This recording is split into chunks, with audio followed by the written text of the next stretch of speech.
Hey guys, welcome back to Magic TV. My name's Craig. It is 9 o'clock and it's time for a review show special. Now this is where I take a deep dive into a particular company, a particular creator, and I kind of go deep dive into one particular trick, normally a trick that everyone's talking about, that everybody wants to know.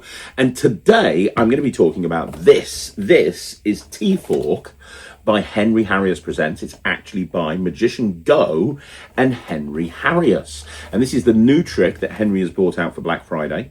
And what this is, effectively, this is a way to kind of end a metal bending routine. We'll kind of get into this more in a minute, but it's a way to basically end a metal bending routine. Now, before I begin, I want to tell you that Henry sent me this. So, normally I buy everything, and I'm very proud of that. But Henry did actually send me this. I didn't ask him to send it me. I found a parcel and he messaged me and said, "Hey, I've just sent you a Tfork." So this is actually being sent to me. However, that doesn't change my opinion of the trick. In fact, to give you a bit of a sneak peek into what grade this is going to get, I've just been on his site for Black Friday and I've just ordered 10 boxes of these, 10 refill boxes, and paid, Black Friday prices for them because of how good I think this is. But please bear in mind that this was actually gifted to me by Henry. So let's get into it. What is Tfork? Well, metal bending is more popular now than ever before. A lot of the people that I do lots of gigs with regularly, people like Nemeth Phoenix, Thomas Maloney, I see them using liquid metal in every single gig. Now, I've been using liquid metal for years. I love liquid metal. I have been bending forks as long back as I can remember. And there's something really cool about fork bending. There really is. I think that the liquid forks by Alakazam are fantastic. They are phenomenal. And the liquid metal routine by Morgan Striebler, which is kind of the quintessential fork bending routine that a lot of close-up magicians use, is great. And then obviously you've got Banachek and you've got all the other people that have contributed to the bending kind of genre over the previous years. What this has got going for it, what this is different compared to anything else, is that you get a bunch of forks that have been custom designed. And the fork ends up looking like this. So the fork ends up looking like this. So it ends up looking like the end of the fork has been fused onto the middle of the fork, right? That's basically what it ends up looking like. Now, how you get there is dependent on what you're going to do, and there's a bunch of different options on the tutorial. So first of all, you're going to learn a couple of basic handlings that allow you to do this as kind of as a standalone piece. So you're going to learn, just kind of how to do this on the fly, how to do this just as kind of like a one-phase thing. And there's a couple of different ways that they actually suggest that you do this. First of all, Magician Go, who created the routine, is going to show you his preferred handling if he's just doing it as a one-phase thing.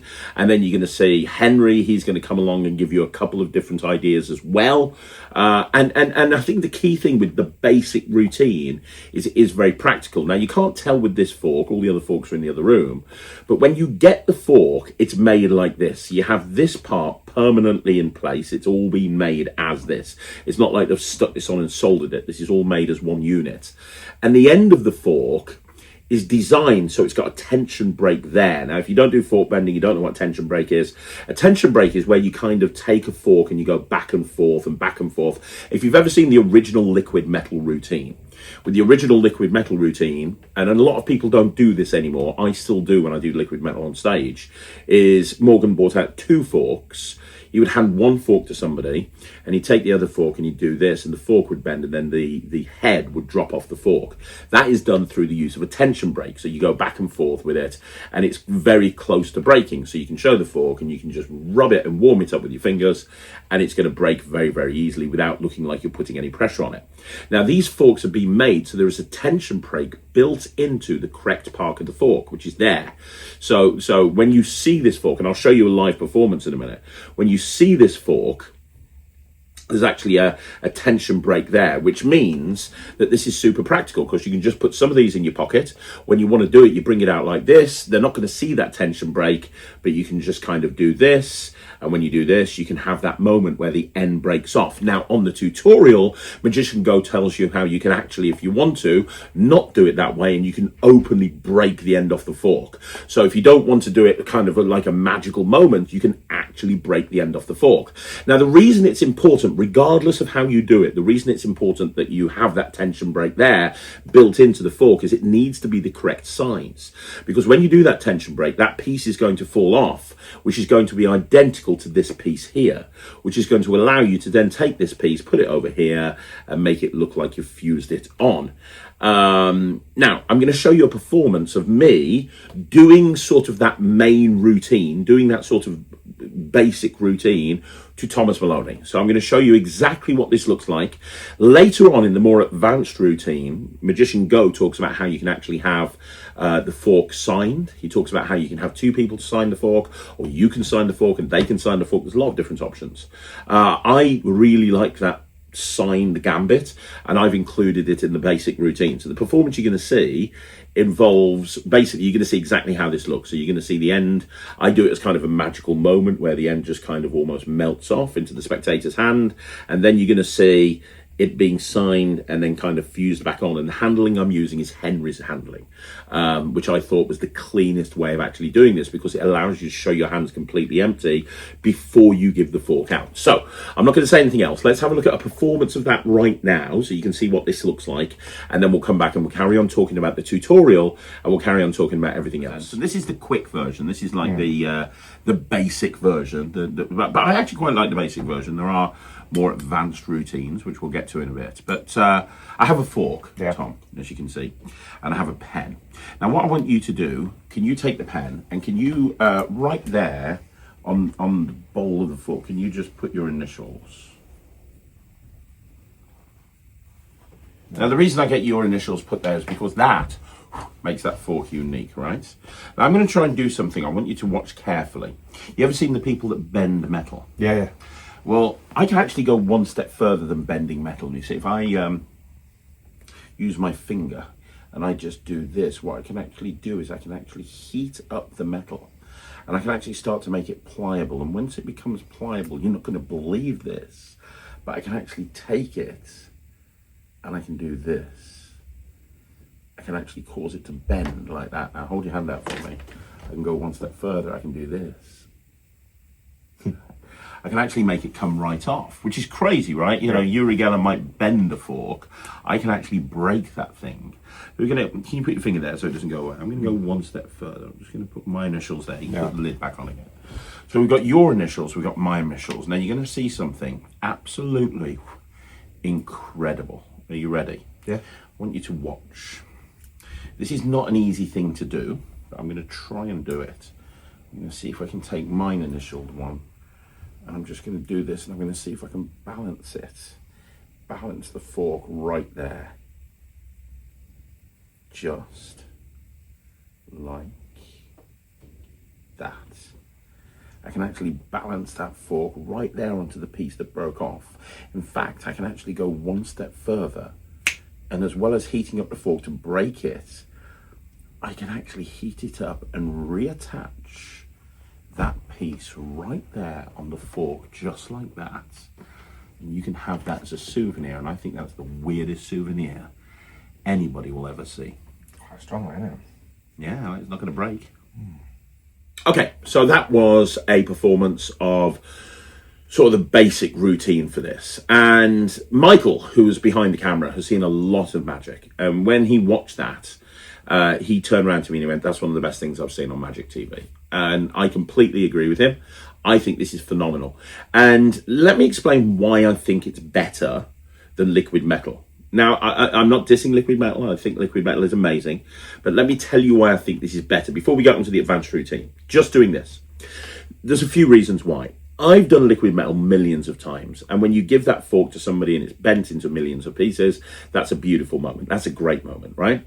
But the amount of times that I've gone to somebody later on in the night and they've unbent the fork, Because when you leave that fork with them, when you leave that liquid metal fork with them, it's bent. The prongs are all busted out. It's got a corkscrew bend in it. People can take all of that out. Not always the corkscrew bend, but they can take the tine bends and they can take the other bends out. And you can go back to people later on, and I've seen people go, look, I've managed to unbend it. And that's fine, because obviously when you were performing it to them, you weren't obviously bending it, but still I think it weakens it a little bit. But you want to give it out as a souvenir because it's a really cool souvenir. But there is that moment where you can kind of see that you can bend a fork. A fork is actually bendable, especially if you're using a liquid fork or something like that, where it is possible to bend it back. The first thing I love about this is that this is a completely impossible object. It reminds me a little bit of cube in bottle, in that you are taking it and you are creating an impossible object that is completely impossible to reverse engineer. There's no way people are going to be able to understand how this works. From their point of view, you bent a fork, you took a fork, you made the end come off, and you stuck it to the side. Now, think about it. I always believe that when you're performing magic and you're giving a souvenir out, that souvenir should extend beyond the performance. And what I mean by that is, if a souvenir is given to the spectator and they show it to another person, that other person needs to look at it and have no idea how it works. So, for example, if I have somebody sign a card and the card comes to the top of the deck and I give it to them as a souvenir, well, it doesn't really tell anything much to anybody who they might show that card to. But if I was doing Anniversary Waltz and I had two cards that are now face-to-face fused together, that becomes an impossible object, right? That's an example. Another example is something like Elliot Gerard and Matthew Wright's Torn and Restored. The card looks completely impossible. It looks like it can't possibly restore, right?